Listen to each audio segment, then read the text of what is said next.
Basilisks don't actually turn anyone to stone with their gaze at all. They just kill people the regular way. They're also often confused with a cockatrice as they look quite similar. But both can be killed with a mirror, of course, as long as you bash their heads in with it hard enough. That joke is retold by witchers taking on basilisk contracts quite often. After Ciri finally kills Bonhart, a bounty hunter who had captured and abused her for far too long, in a one-on-one fight, she takes his 3 Witcher medallions. She keeps the cat for herself, gives Geralt the wolf because he lost his earlier, and she gives the griffin to Yennefer. This perfectly represents each character's abilities, of course. Ciri is impossibly quick, and the cat school is known for its speed and reflexes.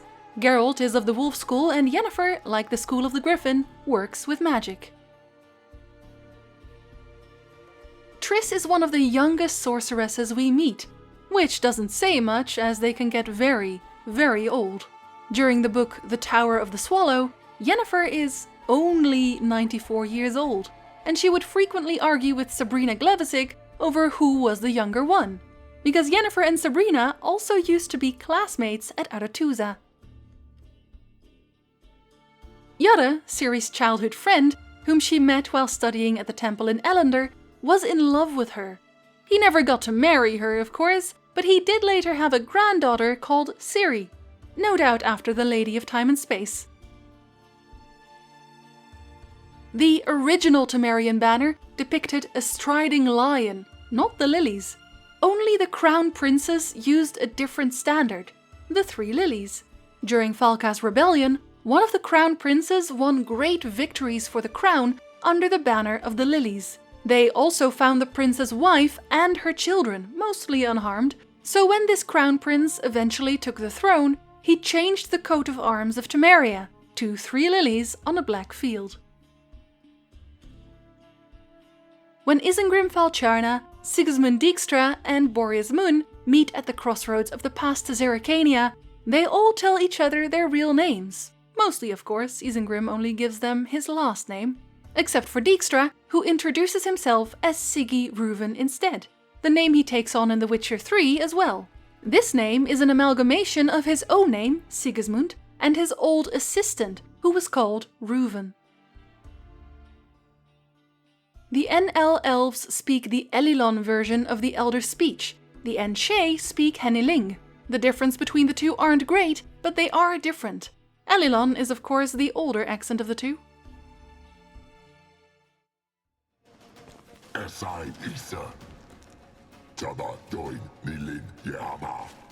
Ren.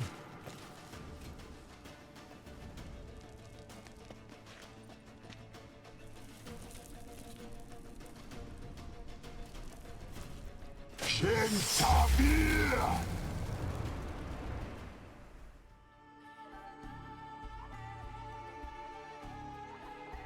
Whenever possible, a witcher wants to fight in the darkness, by moon or starlight. Bright light casts shadows, and shadows make it harder to get your bearings.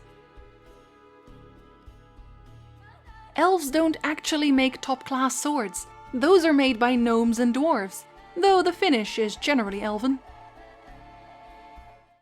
Good one. But all jests aside, you make swords anymore? Really? It's dumplings now.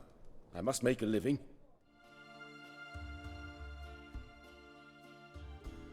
During The Witcher 3, Ciri gets quite upset when Avalach, Geralt and the Lodge try to come up with a plan to protect her. She isn't included in the planning at first and wonders if they even thought of asking her. This is actually a pretty accurate mirror to when Geralt was still searching for Ciri in the books. His Hanse, Milva, Regis, Dandelion and Cahir try to decide how best to find Ciri, while Geralt is being sulky. As they come up with a plan, Geralt suddenly interrupts them, shouting, "Did any of you not consider it appropriate to ask me my opinion?" Like father, like adopted daughter, I suppose. Damn it! Again you planned without even asking what I think. I've had enough of this. I won't be taken somewhere like a bundle. I will not sit and twiddle my thumbs. I am sick of waiting, sick of hiding. Geralt only calls himself a Rivia to inspire more confidence in his clients. He even learned to imitate the regional accent. He chose Rivia at random when Vesemir suggested he just poke a stick somewhere on the map and call himself whatever place it landed on. After landing on a few names Vesemir didn't like, Geralt insisted he be called Geralt Roger Eric du Haut Belgarde instead, which Vesemir considered ridiculous, pretentious, and stupid, of course. So Rivia it is, which was then made official after Geralt and his company saved Queen Meve of Lyria and she knighted him. Nilfgaard and the North are quite different in more than just their language. For example, women in Nilfgaard are the only ones that decide what happens to their body when it comes to pregnancy, and no one has the right to influence her decision. Regis once owned a fat mouse-grey mule which he named Dracula. No one knew why, but it greatly amused Regis, and so it was assumed it had some sort of humorous meaning in the culture and language of vampires. But when they asked Regis to explain, he claimed that it was an untranslatable play on words. On the battlefield, elven women are equal to men, but outside of that, not really. In the books, it is strongly implied that Ciri in fact has certain strong feelings for Eredin. When Eredin hands Ciri a blossoming myrtle twig, the following happens. Ciri moved the myrtle closer to her face so that Avalach would not notice the excitement and fascination that enveloped her. Later, she also fantasizes over what might happen next when Eredin invites her to talk in a secluded place. All of these fantasies are, of course, romantic. And she has a dream about him in a tavern later as well, where he insists that she secretly longs for him. And keep in mind, this is Ciri's dream.